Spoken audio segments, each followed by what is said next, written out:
population na biso ezali ya officiel sio moni namona bato bafongola yaotelema boyo mpe baomosika na tata kita ozwa babiloko na biso tolata yango yango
Surtout d'être courageux et de ne pas se laisser distraire par les manœuvres dilatoires du régime finissant. Et l'objet de votre mission ensuite, ce qu'il faut, la redynamisation, donc on vient prendre le pouls des activités du parti ici pour savoir où est-ce qu'on en est. Donc on redynamise les activités tout simplement. Vous savez que l'UDPS est là. On vient lui redonner la force et la vigueur parce que je vous ai dit, il y a des enjeux à venir. Un petit mot par rapport à aux non-participation aux élections locales, monsieur Félix. Non, je ne pense pas que nous sommes non partants. Je crois que le président a donné son feu vert pour que les dépôts de candidature se fassent. Donc l'UDPS sera partante. Qu'est-ce que les candidats peuvent attendre de vous par rapport à votre présence au site Kivu? Mon soutien, c'est tout. Qu'est-ce qu'ils peuvent attendre d'autre? C'est plutôt la population qui doit attendre d'eux les promesses qu'ils auront tenues à travers le programme du parti. Mais nous ne pourrons que leur apporter notre soutien parce que l'UDPS est un parti qui existe depuis 33 ans. Nous sommes restés constants, nous avons refusé toute compromission et tout ça c'était parce qu'il fallait arriver au pouvoir par le peuple et pour le peuple. Est-ce que vous confirmez votre candidature aux élections présidentielles? Non, pas du tout. Nous avons un candidat naturel, c'est Étienne Tshisekedi. Quel est le grand message à la population du site Kivu? Bon, un message d'espoir. Je sais que nos compatriotes de l'Est ont beaucoup souffert à cause du leadership catastrophique congolais, beaucoup de morts, beaucoup de victimes de viols, de violences en tout genre. Nous leur donnons un message d'espoir qu'avec l'UDPS, les choses vont changer, leur vie va s'améliorer et la sécurité surtout. À part ça, juste un message de cœur pour dire je suis content de venir voir enfin ma belle famille parce que ma femme est de Bukavu et je viens voir de près mes beaux-frères, mes belles-mères, mes beaux-pères, etc. Voilà. Monsieur Félix, c'est aussi ce que vous, la population compte vous tient avoir une seule candidature de l'opposition au niveau des élections présidentielles. Est-ce que vous y tenez en tant que l'UDPS? Nous verrons bien. Vous savez, on ne peut pas anticiper sur ça. Moi, je pense que comme c'en est fini ou ça en sera fini très bientôt pour le régime Kabila et pour M. Joseph Kabila, je crois que tout dauphin qu'il désignera n'aura aucune chance de gagner. Et à ce moment-là, on n'a pas besoin de faire une union de l'opposition. Mais on verra bien en fonction, parce que l'union de l'opposition se fait en fonction des programmes. Il faudrait une cohésion dans le programme, dans le projet de société que nous voulons pour transformer le Congo. Et donc c'est à partir de ça qu'on verra s'il y aura. Mais ce n'est pas exclu, l'UDPS ne ferme la porte à aucune autre force politique acquise au changement. Une toute dernière question, M. Félix. C'est pour ceux qui disent que l'opposition politique en RDC est divisée. Quel est le mot que vous allez leur dire? Non, nous ne sommes pas divisés. Nous sommes d'accord sur un point. En tout cas, le plus essentiel, à mon avis, c'est que Kabila doit partir. Donc nous ne sommes pas divisés. Il y a peut-être quelques divergences d'approche au niveau de l'approche globale, mais sinon nous ne sommes pas divisés. Nous avons le même désir, le même objectif, c'est que Kabila s'en aille. Voilà. Et comment vous jugez les travaux?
bose na mbo.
Mama Denise Viebek kabisa, mtamwona nikiangara kabisa. Viebek atapita sasa hivi, na tunamkaribisha bwana, kisha bibi atatokea na tutampatia bwana Felix mikro, atatupatia mama. Karibu kwa secrétaire national. UDPS viva! UDPS viva! UDPS viva!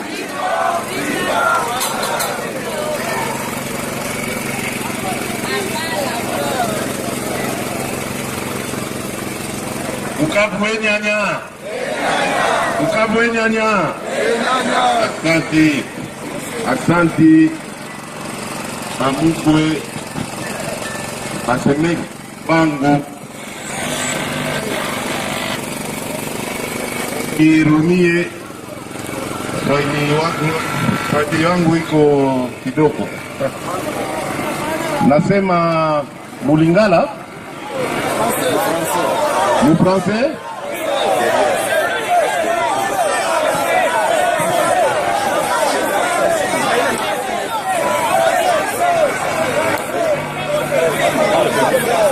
Français, hein? Ok. Avant toute chose, je voudrais remercier le peuple de Bukavu. Vraiment, je suis fier de vous. L'accueil que vous nous avez réservé, votre sœur et moi, m'a fait très chaud au cœur. J'ai entendu les gens de la délégation venir féliciter ma femme en disant Bandeko Nayo, Balakisi Biso Penza Bolingo. En tout cas, je vous aime beaucoup. Je vous aime beaucoup et je vous promets que dans mon combat, dans le combat qui est celui de l'UDPS pour l'instauration d'un état de droit en République démocratique du Congo, mais aussi pour une vie meilleure des Congolaises et des Congolais, je n'oublierai jamais la ville de Bukavu.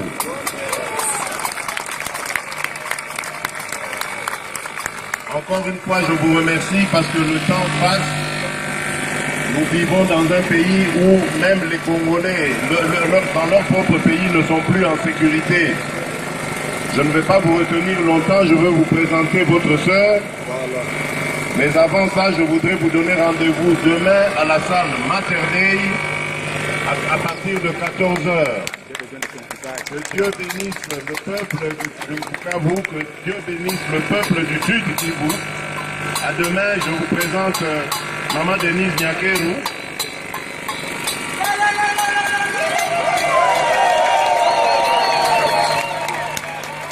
Elle est née à Bukavu en plus.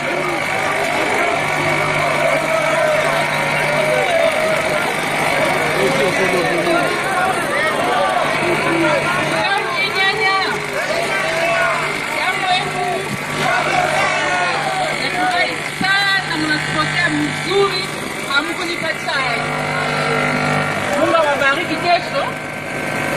Kesho.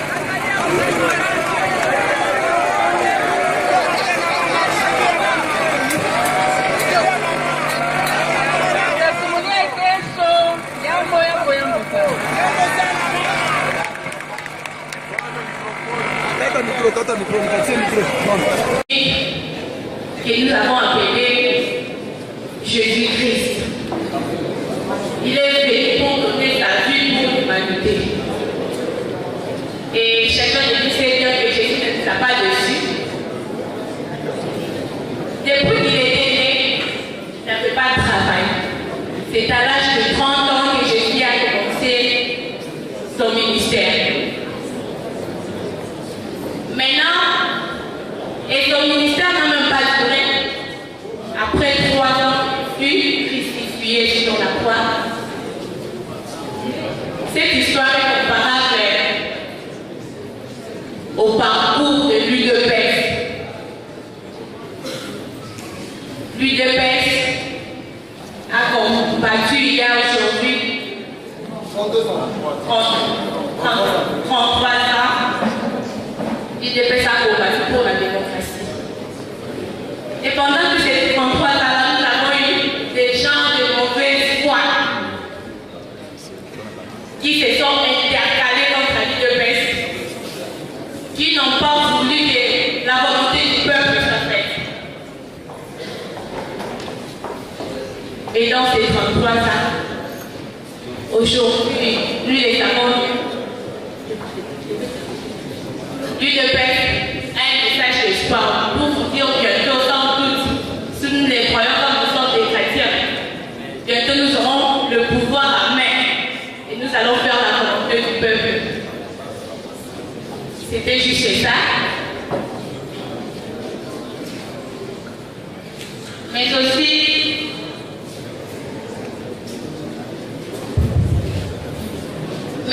nous remercions les comités fédéraux de la ville de Bukavu qui s'est bien organisé, qui a bien accueilli. Et mon cœur vraiment rendu les gens parce que c'était vraiment un succès pour nous. C'était des succès complets. Et nous savons bien aujourd'hui que nous avons notre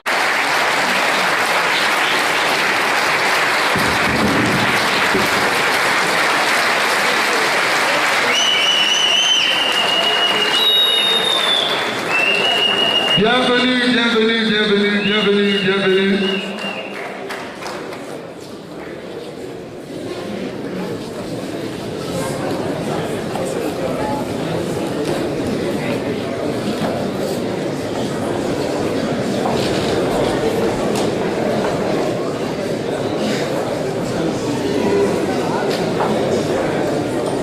Nous allons vous prier de bien vouloir vous mettre debout pour qu'ensemble nous puissions chanter l'hymne.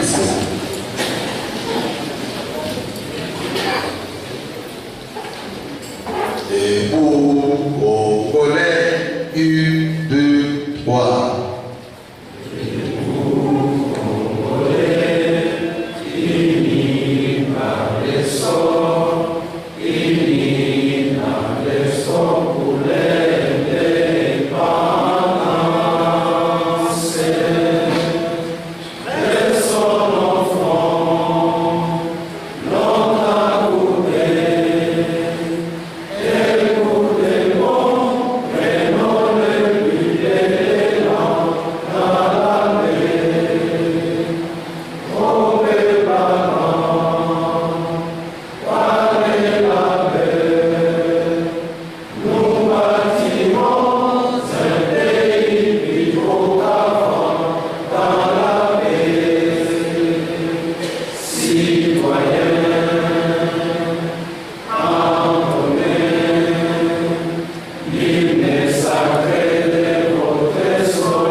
Merci chers amis, merci chers invités. Nous vous prions de puissiez vous asseoir s'il vous plaît. Merci beaucoup pour cette... Vous avez sûrement d'autres préoccupations. Ce sera à vous de le dire. Ce sera à vous de demander des explications, des éclaircissements sur les questions, les situations quelconques que vous voudriez connaître. Et donc, avant de repasser la parole à notre modérateur Martin, pour qu'il vous la donne, parce que nous nous sommes ici pour vous. Je fais une brève présentation de ma personne, parce qu'il faudrait que vous me connaissiez davantage. Comme on l'a dit, je me nomme Félix Tshisekedi, nom de famille, Chilombo, poste de nom. Je suis né le 13 juin 1963 à Kinshasa. Aujourd'hui, je suis marié à ma chère et tendre épouse que je vous ai présentée tout à l'heure, avec qui nous avons 5 enfants. Je suis diplômé en marketing et communication. J'ai commencé la politique active, parce que bon, en 1982, à la création de l'UDPS, forcément, je ne pouvais être que membre de l'UDPS, d'autant plus que j'avais déjà plus de 18 ans. Mais je suis resté membre d'abord dans un premier temps, parce que très jeune, donc on ne pouvait pas occuper des postes à ce moment-là, et puis la répression était là au Kassai, avec interdiction d'aller à l'école et interdiction d'aller se faire soigner si quelqu'un était malade. Mais Dieu merci, personne n'est tombé malade, Dieu nous avait protégés. Et à la fin de l'année scolaire, on a été tous, enfin nous les enfants et les mamans, nous avons été libérés et nous sommes retournés à Kinshasa. Mais on avait la tête de l'année scolaire. C'est ainsi que les parents ont décidé de nous évacuer pour que nous puissions aller évoluer ailleurs sans la pression du pouvoir dictatorial de l'époque. Et c'est ainsi qu'en 1985, nous partîmes d'abord pour Brazzaville, où nous avons passé un mois le temps de régulariser nos papiers. Nous y avons été avec évidemment des fausses identités pour sortir. Arrivé là-bas, on s'est organisé. Un mois après, on était en Belgique, où j'ai continué à évoluer. Et donc, je suis le 3e fils, parce que beaucoup pensent que je suis l'aîné. Non, je suis le 3e fils de Marc Kassalou, ma mère, et d'Étienne Tshisekedi, mon père. Arrivé en Europe, j'ai continué avec mes autres frères, parce que nous sommes 6 garçons, à militer au parti, etc. Et en 1993, nous vivions dans la cité universitaire de Leuven, Louvain, pour ceux qui... Leuven, c'est en flamand, Louvain en français. Nous nous sommes dit, il y avait quand même une bonne communauté, un bon nombre de Congolais, et nous nous sommes dit, ben, tant qu'à faire, nous allons créer une cellule de l'UDPS ici. Donc, parce que l'UDPS existait déjà en Belgique, mais sauf à Louvain. Nous avons créé une cellule. Il y a encore un des ancêtres de cette cellule qui est devenu mon conseiller politique, avec qui nous avons créé la cellule et nous nous sommes fait élire dans le premier comité cellulaire de Leuven, que j'ai eu l'honneur de présider. C'était en 1993. Alors, depuis 1993, je suis devenu cadre de l'UDPS et ça ne s'est plus arrêté. De la cellule, quelques années plus tard, les amis étant satisfaits de mon rendement, ont proposé que j'aille au niveau fédéral, où il y a eu, à l'époque, à l'UDPS, il y avait des élections à tous les niveaux. Donc il y a eu d'autres élections, j'ai été élu vice-président et réélu 2 fois, et là je suis resté à peu près 12 ou 13 ans, avant d'être désigné au niveau national par le président, cette fois d'abord comme adjoint au secrétariat national de relations extérieures, et maintenant, après le congrès, là, je suis titulaire de ce département. Donc voilà, je suis un enfant de la maison, je ne suis pas un parachuté parce que je suis le fils du président, non. Je suis un combattant. Et à chaque fois que j'ai l'occasion de le faire, eh bien, je me bats aux côtés des miens. Maintenant, je suis beaucoup plus permanent au Congo. Mais avant, je venais quelques mois, quelques semaines, quelques mois, je partais. Et avant, c'était en 2005, vous vous rappelez, lorsqu'on a eu le fameux combat contre la communauté internationale à l'époque, celui tout s'arrête le 30 juin. Là, c'est un jour de joie pour moi parce que la mobilisation était forte. Nous avions réussi à paralyser toute la ville. Le pouvoir s'apprêtait à fêter les 45 ans d'indépendance du Congo, mais ça n'a pas eu lieu grâce à la mobilisation de l'UDPS. Mais ma tristesse, c'était que j'avais vraiment échappé à la mort. J'ai été pourchassé par des éléments armés en allant me cacher dans une maison grâce à une vieille maman qui avait voulu me cacher là-bas. Ces bandits sont arrivés, ils ont tiré, ils ont malheureusement blessé la maman. Heureusement, Dieu merci, elle n'est pas décédée. Elle et sa petite fille qui a eu le fémur cassé carrément. Bon, nous les avons pris en charge et tout s'est bien passé après. C'était une famille des Bakongo et depuis lors nous sommes devenus très attachés, très liés avec eux. Donc voilà, je suis des vôtres, je ne suis pas du tout un étranger pour vous, je ne dois pas l'être en tout cas. La preuve c'est que j'ai même épousé votre soeur, votre fille. Donc voilà, je vous remercie, je remets le micro à Martin et je me tiens à votre disposition pour toutes les questions possibles. Merci. Merci beaucoup, merci. UDPS viva! UDPS viva! UDPS viva! Tshisekedi, chef de l'État. Merci beaucoup. Désagréable du genre coup d'État. Vous savez, nous avons entendu certaines propositions de nos compatriotes qui disaient non, il faut chasser Kabila et son régime par un soulèvement populaire. Nous disons le soulèvement populaire, c'est la décision du peuple. Un parti politique responsable ne peut pas proposer un soulèvement populaire. Parce que là encore, le soulèvement populaire réserve parfois des surprises désagréables. Vous allez commencer un soulèvement. D'abord, il va y avoir des victimes malheureuses, comme des viols, des femmes violées, comme des gens qu'on va piller, des gens innocents qui n'ont pas de relation avec ce régime qu'on veut chasser. Donc il va y avoir ce genre de choses. Et le grand risque d'un soulèvement populaire, c'est l'armée qui prend le pouvoir.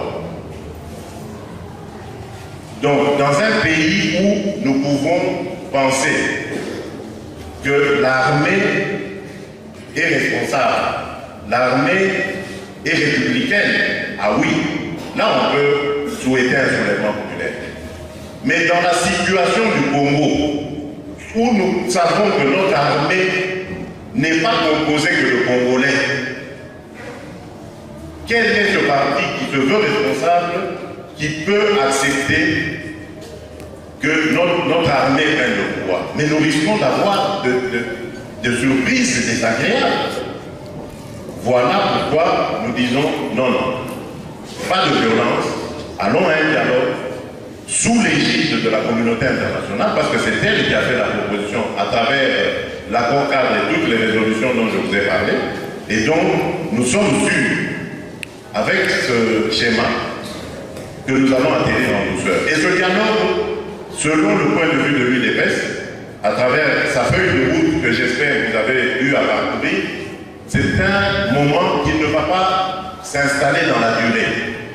L'UDPS, d'après les analyses que nous avons faites, en 10 jours, nous pourrons boucler ce dialogue et baliser la voie vers des élections réellement démocratiques, crédibles et apaisées. C'est pour ça que nous voulons de ce dialogue. Donc, j'aimerais ici que ce soit bien compris, l'UDPS ne cherche pas de dialogue pour composer quoi que ce soit avec Kabila.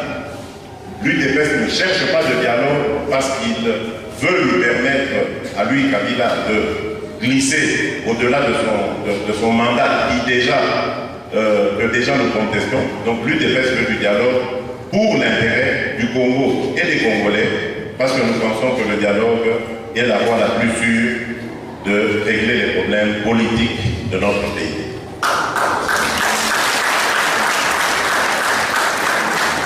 Et donc, puisque je vous parlais des manœuvres de ce pouvoir en vue de brouiller les pistes, je crois que vous avez suivi il y a déjà plusieurs semaines la sortie du fameux calendrier afin de pouvoir avoir une idée. Bien entendu, là encore, on nous a servi une histoire à dormir debout, un calendrier carrément irréaliste par rapport à par rapport à la situation réelle du pays. D'abord, 1,148 milliard de budget pour des élections. Comment ça va arriver? Cette année, quand vous suivez le vote du budget de l'année passée, le financement des élections qu'on l'on dit vouloir organiser cette année n'est même pas prévu dans ce budget. Donc, d'où viendra l'argent? On se tourne vers la communauté internationale en sachant bien que la communauté internationale ne voudra pas sortir 1,148 milliard pour des élections douteuses dont le processus est nébuleux. Donc, vous comprenez bien que ce calendrier plutôt a été proposé dans le but de faire traîner les choses. C'est ainsi que, dans ce désordre, parce qu'il y a aussi le processus politique, électoral lui-même, qui n'est pas du tout propre, il y a beaucoup d'écueils, beaucoup d'entraves, beaucoup d'imperfections. Et donc, comme on sait que l'UDPS, entre autres, est un parti respectueux du droit, respectueux des textes, on a multiplié des entraves afin de nous décourager, de pousser l'UDPS et d'autres partis à ne pas entrer dans le processus, donc en déposant les candidatures de ses membres. Tout ça dans le but de rester seul maître à bord. Ils vont rester seuls dans l'histoire et arriver à un moment donné, lorsqu'ils sauront que ce n'est plus possible d'organiser des élections sérieuses avant novembre 2016, ils vont dire oui, maintenant on fait du dialogue, venez, chers compatriotes, on va discuter pour voir comment on va passer le délai constitutionnel. Et là, nous disons encore non, nous n'accepterons pas. Voilà pourquoi l'UDPS a voulu prendre le taureau par les cornes. Nous avons dit, nous allons demander à nos candidats, à nos membres de déposer leur candidature à la CENI. Nous ne le faisons pas parce que nous croyons une frange importante de la population qui n'a pas été enrôlée. Vous savez que depuis 2011, beaucoup de jeunes gens sont arrivés en âge de voter. Ils sont des millions à travers la République. Et on veut mettre tous ces jeunes gens de côté et aller à des élections. Mais comment on va faire? Donc ça, ce n'est même pas constitutionnel. Donc nous ne pouvons pas aller contre ça. Et nous savons que ce sont des manœuvres de pouvoir. Entre autres aussi, la CENI elle-même, elle est composée de gens qui n'ont aucune crédibilité vis-à-vis de la population. Donc là aussi, nous devons discuter pour que nous ayons une CENI qui rassure tout le monde. Et donc il y a comme ça des tas de choses qu'il reste à faire, mais que nous voulons obtenir par la pression. Nous ne voulons pas donner l'occasion à ce pouvoir d'avoir pour le contrôle de la situation. Vous allez voir que maintenant que l'UDPS a autorisé à ses candidats d'aller déposer leur dossier à la CENI, le pouvoir va nous sortir une autre histoire ici, d'ici là, vous allez voir, pour essayer encore de manœuvrer. Mais nous sommes déterminés, nous aurons le dialogue et nous irons à des élections réellement libres, démocratiques et transparentes. Et au bout du compte, Joseph Kabila quittera le pouvoir à la tête.